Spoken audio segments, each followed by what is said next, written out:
Welcome to the Swing Shift with the Hudson Valley's favorite professional swing dance instructors, Linda and Chester Freeman. The Swing Shift will keep you hep to the jive on everything about swing.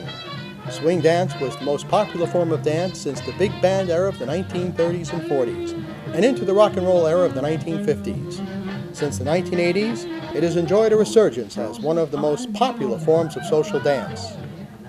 Join us now in the studio. Welcome to the Swing Shift with Linda and Chester Freeman. I'm Linda. And I'm Chester, and we're here speaking with our special guest today, Sky Humphreys. Hi, Sky. Hey. So we had Sky on earlier, and we were talking about Sky in his young days with Minnie's Moochers. Because he's so old now. Yeah, so he's 8 now. That's why everyone calls him Old Blue Eyes. And so what we'd like to know now from Sky is a little bit more about the international swing dance scene, because Sky travels all over the world teaching and performing. In fact, he's just blown into the Hudson Valley for a couple of days, and he's off for Sweden. So he's been all over the world, literally, teaching, performing. So let's find out a little bit about that. First of all, when did you first start becoming a world traveler because of swing dance? Yeah, well, I probably the first time I was out of the States, actually, in general. Well, maybe Canada, but I went down to Mexico for the Millennium for New Year's. A friend of mine, Caitlin, who was also in the dance troupe Minnie's Moochers. Caitlin George, yeah. Yeah. She was going down. There was going to be a big party. The Rhythm Hotshots from Sweden, a dance group that had been real influential in bringing the dance back in the 80s, were putting on a New Year's party for the Millennium called Hop the Millennium, and they were going to be down in Ensenada and have a big party down there in an old casino. And so I was very excited to go. I really wanted to go. I hadn't been able to make it to Herang, which is the summer camp that they'd put on since the 80s. So I was very excited to go, and my folks let me go down with my friend and her family, and so I was there, and that was the weekend that I met my now dance partner, Frida Segerdahl. She was also there. She had just joined that troupe and was there performing. So Frida was originally with the Rhythm Hotshots? Yeah. From Sweden? Yeah.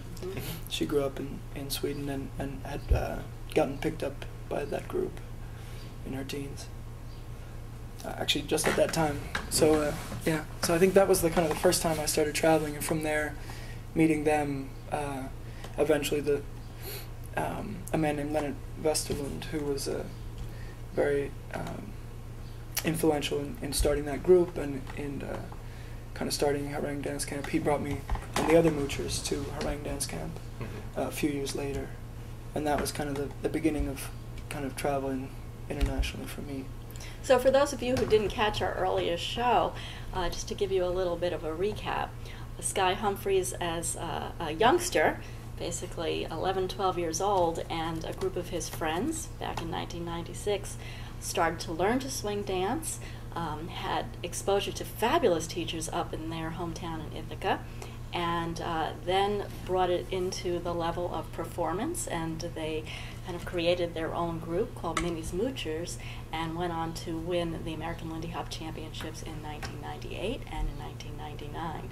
And so they have been dancing. They danced as a group up until about 2000, and then everyone started going off to college and things like that, so they had to find new partnerships and new people to dance with. And many have continued to dance to this day and are teachers around the world. So swing dance got you to Ensenada, and then where did you go from there? Right. Well, thanks to swing dance. That's right. Well, I'd started, I've been teaching around in the States, first with the group Minnie's Moochers. We've been brought around to perform and doing some teaching. When we were far too young, probably, to really be very helpful to anybody, but...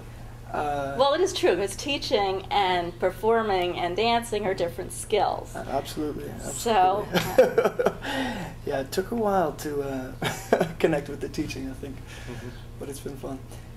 So we were teaching around the States, and like I said, the leader of that group, Leonard Westerlund, he brought us all to Herang Dance Camp, and that was probably 2001, I think. So 2001. So you're like, I can't. You're still I a have teen. no idea. Yeah, Yeah, definitely. you're still a Definitely. teenager, and Definitely. here you are in I was Sweden. probably 17, something like that. Mm.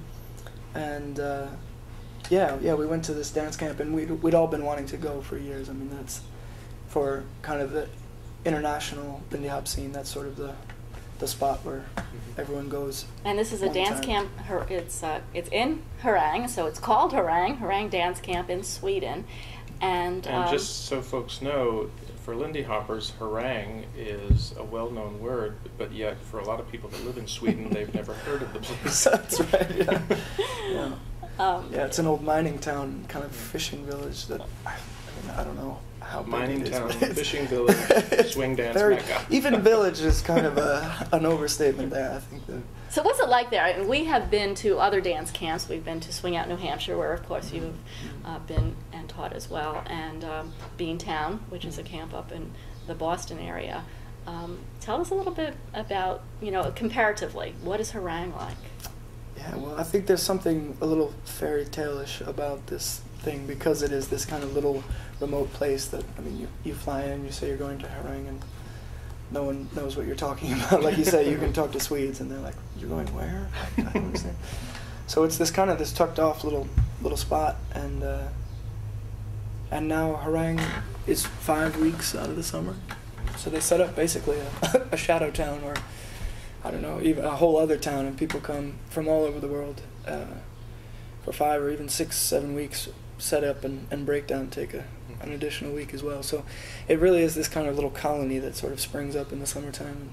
So I think it's a lot like other dance camps or camps, but the fact that it goes on for so long and It's people longer. are coming from all over.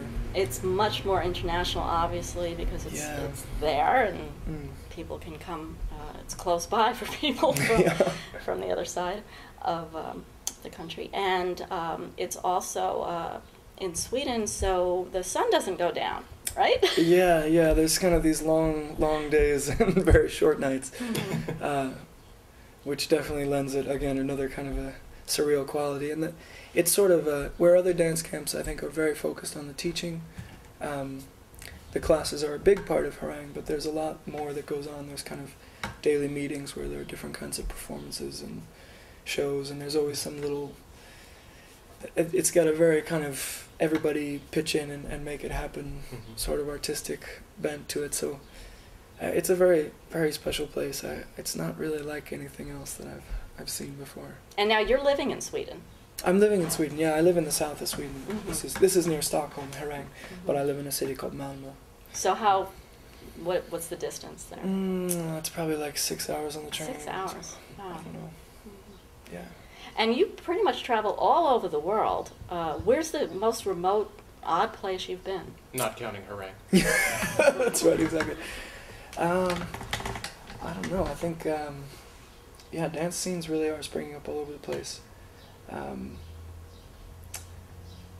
The oddest place, I mean, one of the most surreal spots for me, I think, is probably in Korea, going to Korea and seeing everybody dancing there. There's a huge scene that's really taken off there. So this always amazes me. It amazes me that, here's this authentic American dance, right? And yet it is so popular all over the world. What are your thoughts about that? And how do you think that, I know that Katrine, the woman who is one of the original Rhythm Hotshots and helps run the dance camp in Harang, I've heard her say that the Swedes actually taught the Americans to Lindy Hop. But what are your thoughts on it? It's such an interesting thing to me. Yeah, well, I think it's a testament to the kind of the greater African American culture that it kind of springs out of jazz and this partner dancing, and perhaps the Harlem Renaissance in general that was sort of gave birth to this dance. I mean, I think as an art form, it has so much flexibility kind of built into the structure of the dance that it's like jazz music is a simple form, but has a lot of sort of space for individuals to kind of fill in. I think it does a very good job of sort of mediating between sort of a group expression and an individual expression. I think I think it's very unique in that. I mean, a lot of culture sort of, either it's sort of the individual gets kind of brought into the group and whatever the group is doing is sort of the thing that takes over, or it's very individualistic. And I think that in Lindy Hop there's this kind of amazing synthesis of those things, that it's very communal dance, and you're dancing with a partner, you're working with a partner, but at the same time it has this incredible space and freedom where you break away. Actually, in the basic step, you're separating and coming back together.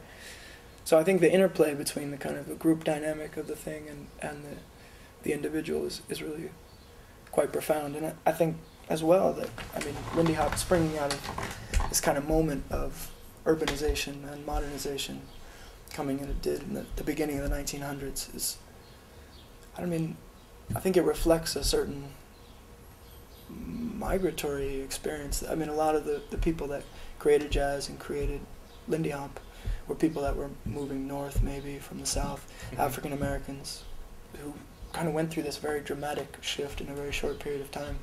And I think this jazz music and this dance, Lindy Hop in general, kind of really reflect that in a very kind of profound and unique way. So I think it does have this kind of amazing ability to bridge different cultures, and like you say, it can go everywhere, but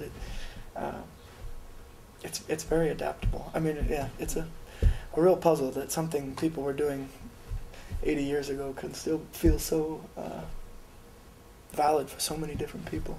I've also noticed, and this is something that Frankie Manning would talk about all the time, but I noticed it right up until the day before yesterday, is that there's a kind of symbiotic relationship between the musicians and the Lindy Hoppers, or the swing dancers in general, that you don't often see in other kinds of dancing, even to live bands, where the band is paying so much attention to what the dancers are doing, while the dancers are at the same time paying close attention to what the musicians are doing, and that's kind of extraordinary. Yeah, I mean, that's kind of special.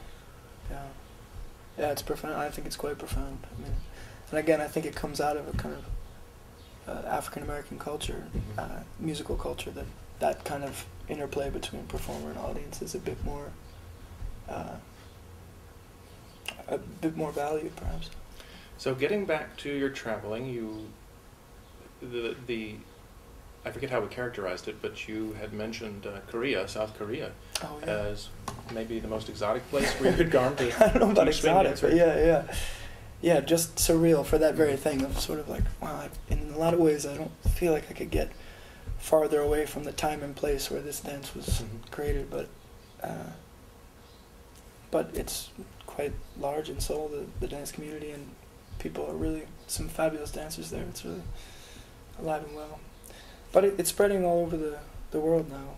And how is it spreading? Are there people that are Americans going to these foreign countries because they had to move there, and so they are bringing the dance there? How is this happening? Well, I think it's all different kinds of ways that it spreads.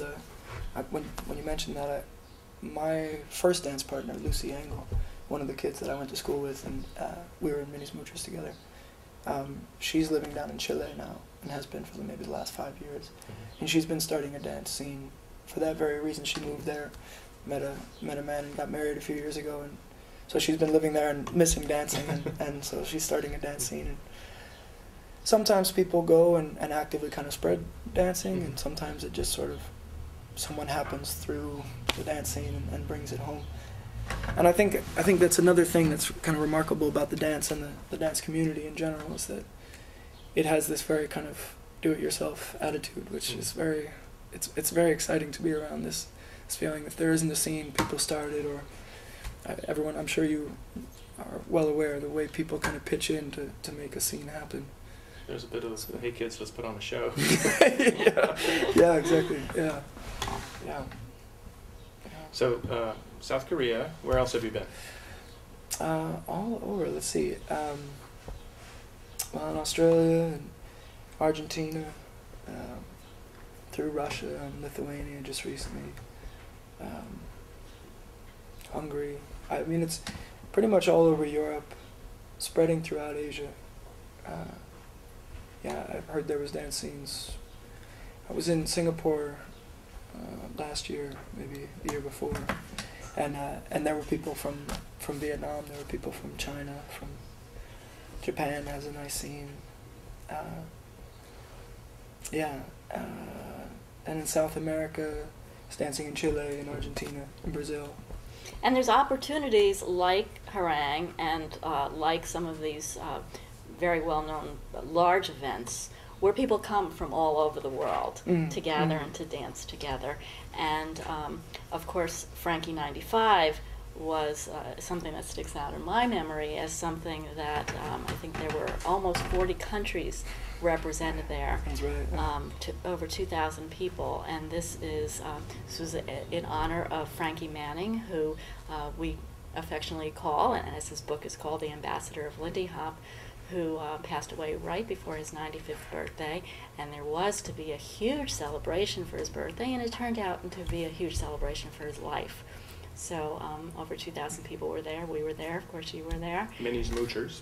And Minnie's Moochers recreated their famous, your famous championship win from 1999, and then your current group, Silver Shadows, also performed at that. And now Silver Shadows, those members are kind of scattered around as well. So talk to me about rehearsing with people that are troupe members all over the world. Yeah, well, I mean, I think that's another one of the great things about the dance is that it is this kind of language that you can just show up anywhere and you have a shared sort of vocabulary, a way to kind of bridge tremendous cultural differences. So yeah, people are all spread out now. Ramona's in Australia, I'm in Sweden, Frida's in Sweden. Todd's down in New Orleans with Andy. Peter and Naomi are in Minneapolis.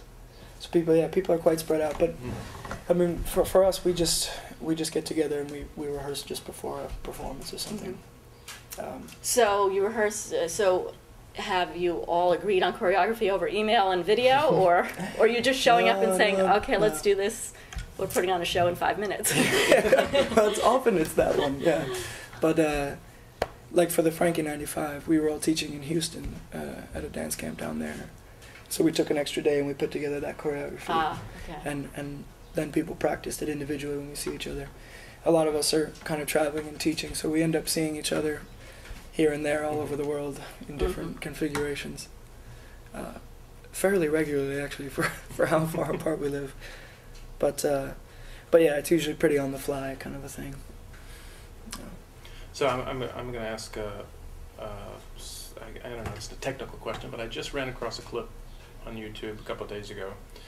It was you, Todd Iannacone, and Naomi doing. You were all decked out, by the way. You had a three-piece suit on, and you were doing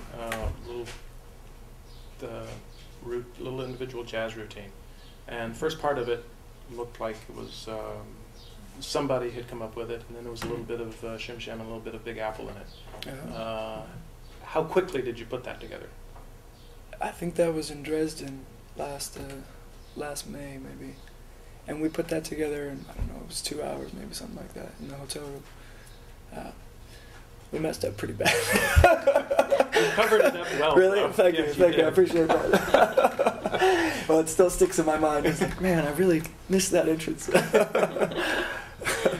But yeah, I mean, that's another thing, sort of, with the dances. There are these snippets, especially you mentioned Frankie Manning. I mean, he kind of passed down this treasure trove of routines and moves, and the tradition in general has a lot of these things that kind of circulate. So in that respect, that helps quite a bit with those impromptu things. Like, thank you, Frankie. I'm going to take another page out of your book here. Right, so we're going to do this step, we're going to do this step, and then I'm going to come up with this step, and then we're going to do the Frankie guy. Yeah, exactly. Like, enough of this pretending to choreograph. Let's borrow Frankie's routine again.